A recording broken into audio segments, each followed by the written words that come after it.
Welcome back to the Make It Count podcast. I'm Marcus Mire, founder of Mire Group CPAs and the Total Control Accounting System. I'm Tyler Warner, small business owner with a lot of accounting questions.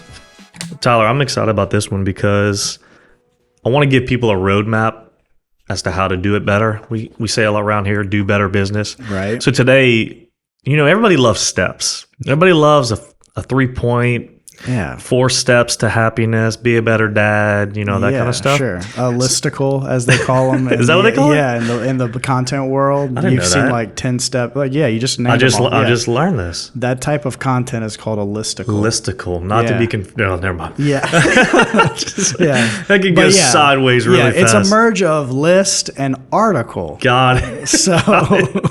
Right. I knew that. Yeah. All right. So today I want to give you a 7-point plan to get your finances and back office in order, and not just in order, but to have a relationship with someone, or if you were to do these things yourself where you're like, okay, I'm getting support I need, I'm getting advice I need, and I'm getting strategy and peace of mind.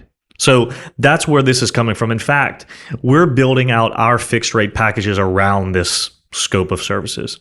So what I'm going to do is I'm going to lay them out, and then we'll talk about them each individually and kind of how they work together. And I'm sure we'll have some questions. So sounds good. Here are the 7.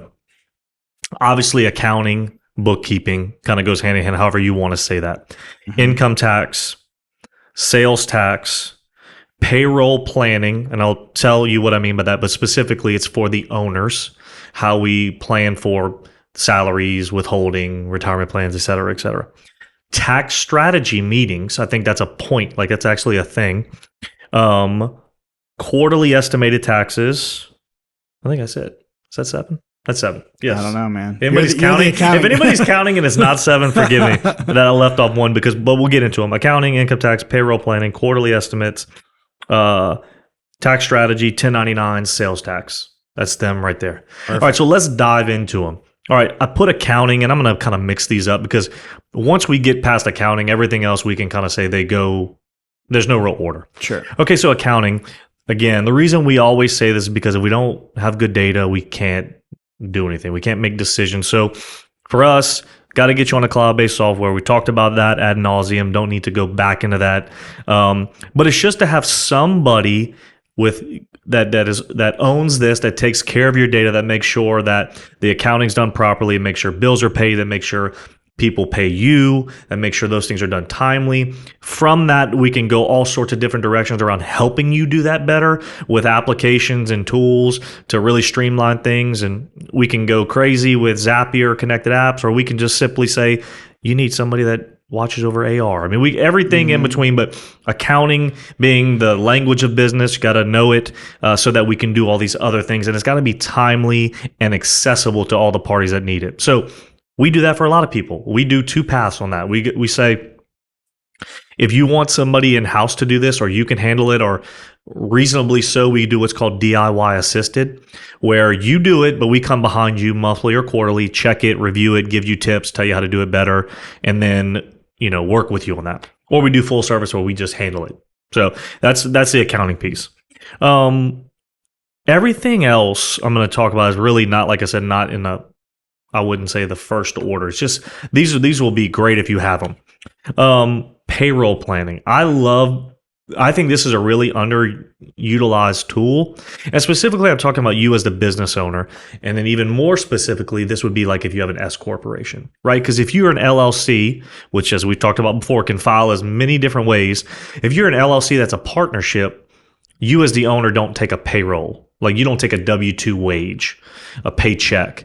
You get a guaranteed payment. But if you're an S corporation, you have to pay yourself reasonable compensation. And so that's one of the things when we talk about payroll planning is that we're looking at your salary and saying, is it reasonable for the job you do, given the fact that you're an S corp? And there's some exposure there as an S corp shareholder. If you don't pay yourself a reasonable salary, for the government, IRS to come back in and say, you should have paid more. We can reclassify prior year distributions, say their wages, penalties, interest, and all that. So that's one thing we do in payroll planning. But the second thing, or I'll say second thing, but another thing is withholding analysis. So there's a strategy out there where if you don't want to pay your taxes quarterly, just pay enough through your salary and your withholding that it covers the tax on all of your income. So let me give you an example of what I mean by that. If you're just saying this for the business owner. For the business owner. So like, for an example, let's just say your S corporation, the net income of the business is $200,000. Okay, so you as the sole owner will pay tax on, it's a flow through entity, right? You'll pay tax on that whole 200. And let's just say your salary from the S corp is 300,000. So in that example, you've really made 500. Right? Mm-hmm. The S corp deducted your salary to get to the $200,000 net income. Then you pick up the wage as income. Well, you could withhold on the 300,000 just as though that's all you're going to make, or you could say, well, I know because I'm working with somebody that I'm ultimately going to make 500,000. So why wouldn't on my $300,000 salary I just withhold as though I'm making 500? And you're probably thinking, what's the point? The point is, withholding is a much better way to pay your taxes because it's deemed to be done ratably throughout the year. Why that's important is because estimated taxes, you get penalized you can have estimated tax penalties if you don't pay your taxes or you don't pay enough quarterly. So let me give you an example. Let's just say your taxes were $150,000. You should be paying, in that example, $37,500 per quarter, excuse me. But what if you paid 50 one quarter, none one quarter, and 100 one quarter? You would have paid $150, but you could be penalized because you didn't pay $37,500 per quarter. If you withheld $150,000, even if you did it on the last day of the year, withholding is deemed to be done ratably. So in the tax code world, you would have been deemed to have withheld $37,500 each quarter. Even if you paid yourself a $300,000 bonus on the last day of the year and withheld $150,000 from it. So it kills two birds with one stone. It covers your taxes and it eliminates really the need, or it eliminates you getting subject to the estimated tax penalty. And you're looking at me crazy. So yeah. So okay. So you're saying, like, if you have an S corp and you get a paycheck, you're Correct. saying you withhold more in that paycheck. Yes. And you could still, so functionally, you're not like, you could still draw. Yeah. And take. Correct. Let me give a little more color to what I mean. Okay. What I'm saying is, if you just got paid $300,000 from a company you didn't own, they would withhold from you based on your W-4 and the tax tables and say, well, we made $300,000. This is ultimately what we should withhold. But if you're working with somebody like me and I know the whole picture, that you own a business that also makes another $200,000 outside of your W-2, I'd say, Tyler, why don't we just withhold on your $300,000 salary as though you made $500,000? Now all your taxes are covered. You don't have to take a draw quarterly to pay them. And we get the added benefit that the tax withheld is done ratably and not, let's just say we underestimate one quarter. Mm-hmm. We could avoid an underpayment penalty. Yeah. But I guess what I'm trying to, if you're a business owner thinking, okay, well, that sounds like great, but that sounds like you're cutting into my paycheck. And so, well, it's payment. It's 6 and 1/2 dozen other. Yeah, for the year, correct. But like, if you got bills to pay, you need, you know what I mean? Oh, no question. So that's what I was making sure I understood. Like, you can still, because in an S corp, the scenario is you get a paycheck and you get an owner's draw.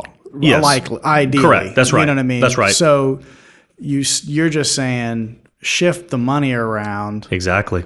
I'm saying get less of a paycheck, take more of an owner's draw. Yeah, but you still get all the benefits of the S corp, and you get the benefits of the way the tax code works. Correct. So you avoid any late penalties. That's right. Just from trying to manage it. Yeah, because I get that, because the thought when you're a business owner is like, usually the instinct is to do the other way around, is to like, well, I'm going to wait and pay my taxes at the end, right, and pay what I owe. You know? Yeah, but the problem with that is you incur penalties all over across the board. You incur cash flow issues because the moment you become an S corp. Yeah, because you hadn't set the money aside. You've spent your tax money. I've seen that 100 times. Yeah. Where, hey man, you're going to owe $100,000 this year. Oh yeah, okay, great. And we get to the end of the year, it's like, well, what happened? Well, I needed it. Well, I don't know what to tell you. Mm-hmm. So this ultimately is probably for a more mature business.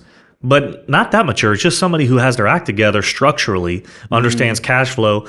in my example earlier, you're going to have to pay 150 grand in taxes. Yeah. Why not just pay with every payroll? Again, not for everybody, but it's Yeah. just one of those things No, when I we talk about understand, payroll yeah. planning, that it's another benefit and a kind of a hidden benefit that people don't see. Also, when we're looking at your payroll, we're looking at, hey, just simple stuff. Did you know the 401k limit went up? You want to max out last year you maxed out your 401k, want to max out this year? Those are little things I think add value to people. It's like, well, 401k was 20,500, now it's 23,000. Well, now just because we're looking, let's do another 2,500 bucks. Very simple. Are you in the right retirement plan? That sort of thing. If you don't, maybe you're a sole owner, we can look at that. And then there's matching contributions we're going to look at. Should we take more of a salary to get more of a match? How does that work with the payroll taxes? All that kind of stuff. And then there's qualified business income optimization. Not going to get into that a ton, but basically there is a deduction that is based on the net income of the business. But it's also one of the limiting factors is how much in wages you pay your employees. So there's like this little... Yeah, we've talked about that before. There's this QBO or whatever. QBI. QBI. There's this little sweet spot, and literally the number is 2/7 of what your business made before your salary is the sweet spot.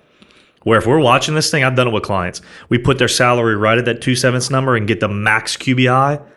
That's like literally one of the times we high five in the office. That's I'm trying not to. I know. Don't. This is. But my point is, it's a great outcome for the client because we're looking, and nobody would have known we didn't do it. But I know if we're doing it right, like that's something that comes out of that. Yeah. So, but nothing that's feels better when you just nail the sweet spot of a QBI. Yeah, say that again. Yeah. All right, so that's payroll planning. Probably going too long on that. Income tax will somewhat breeze by, but again, included in this plan would be, hey, we're just making sure you're compliant. Income tax, honestly, because we plan for the actual tax, the income tax filing becomes somewhat of a formality unless you're in a bunch of states and that sort of thing. But now it's done early in the year. The data's good. It's not a big deal. Quarterly estimates. Okay, kind of could be eliminated by what I talked about in the payroll planning. But if not, we're working with you quarterly to say, hey, make sure you set this aside. Make sure you pay this in. We want you to stay, ahead of the tax game. We can give you strategies around that. Do you want to just pay the safe harbor, meaning you won't have any penalties, but you might owe money at the end of the year? We're there telling you, hey, you won't have any penalty, but 50,000's coming. Just know that. That's what I'm learning, and what I've learned over time is most clients just want to know. If I just tell you you're okay, but you will owe this later, they're big boys and big girls. They can understand that. So it's just giving them that oversight, like, hey, this is what you're going to owe, pay it or not. Here's the consequences if you don't. So that's quarterly estimates. 1099s and sales tax. 1099s, we hate them, but they're a necessary evil. You got to do it. You want to stay, and there's ways to make that easier. But if it's lumped in with your accounting and kind of like you were saying earlier before we started, back office, it's easier to do with software. Sales tax, obviously, you need that if you sell products. Generally speaking, it's on products. There's some services that are taxable. Just to have somebody watching over your shoulder that can implement the right strategy. Do we need to implement Avalara because we're now multi-state, we're an e-commerce business? Do we need to watch for when we have what's called Nexus in these other states? Like, again, somebody watching that for you. And the last one, which I love, is tax strategy meetings. We, in our new proposals, are going to put 2 of those in a year, May and November. And it's just kind of a good timing. We're coming off of tax season. November gives us enough time to do some planning. But we're just talking. And I say tax strategy meetings, they're really business strategy, and tax is in there. We're talking about stuff like what's happening, what are the trends, what are we seeing, what moves can we make? We have time now. If we need to go buy a piece of equipment to get financing lined up, if we need to get a 401k plan started, well, that's probably a bad example because you got to have 401k. I think it's the end of October. But there's other retirement, but we can do things like we're just talking. We're getting ideas out on the table. We're talking through your business. We're learning more so we can serve you better. I really love those. Yeah. Yeah. What do the clients love about them? I mean, what are they walking away with? Well, I think they just feel heard. It's just, because I always say this, the main thing we hear from clients coming from other places is, and this is a twofold. I say twofold. There's 2 sides of the coin of this. This is what we hear. I never get advice. I never get strategy. They never call me with ideas. Fair enough. I always say, were you paying for ideas, strategy, and advice? It's very simple. We build our packages such that you are, Right. but that you feel like you're getting the value. And what you're getting is the ideas that you think. I mean, because listen, I don't know every tax strategy in the world, a business strategy in the world. Sometimes, a lot of times, clients come with things. We talk through them. There's a lot of times on my agenda, I've got things I want to talk about. They'll bring something and say, "Oh, that's a good point. Let's walk through how that works for your business." Do we need to bring in a consultant? I don't know. It's like a doctor. You don't get your general practitioner is not your cardiologist. So sometimes you'll come in and I'll say, "Oh, that's great. Let's do a cost segregation study." There's a firm that does that, or let's set you up with an estate, these trusts that you might need. Let's get a tax attorney involved. So it's just talking through ideas, knowing what's out there, debunking myths. Increasingly, a lot of what I'm doing is people come in with ideas and I'm like, well, that doesn't exactly work that way, but here's how it could work. But that's what they're leading with. They just feel heard, make sure we cover things, make sure they feel like they're taken care of. Yeah. So those are the seven points, huh? Yeah, 7 points. You knock those out, you'll be in pretty good shape. Yeah, I think so. I mean, I've seen it. I think what you'll feel is that you will feel like, okay, compliance like the baseline, right? It's like, okay, Sure. I've done everything I need to do. The boxes are checked. The reports are filed. They're timely. No penalties. Okay, that's table stakes. Yeah. But then it's like, no, but now I'm planning. So I feel like, everybody says, I don't want to pay the tax man $1 more than I need to. And I get that. Let's do it reasonably, ethically, morally, however you want to describe it. Let's be smart and pay as little tax as we can.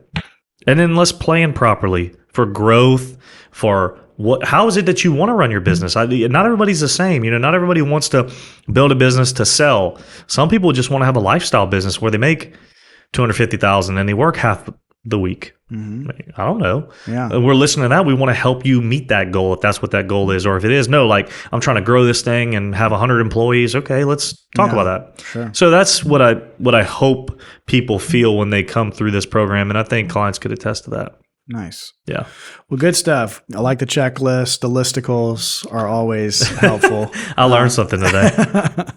And if you want more, we got quite a few actually of that kind of style podcast. Right. They're all available at Mire.group. Yep. And you can reach out to Marcus and his firm there as well. Yep. All right. All right. See you next time, guys. See you.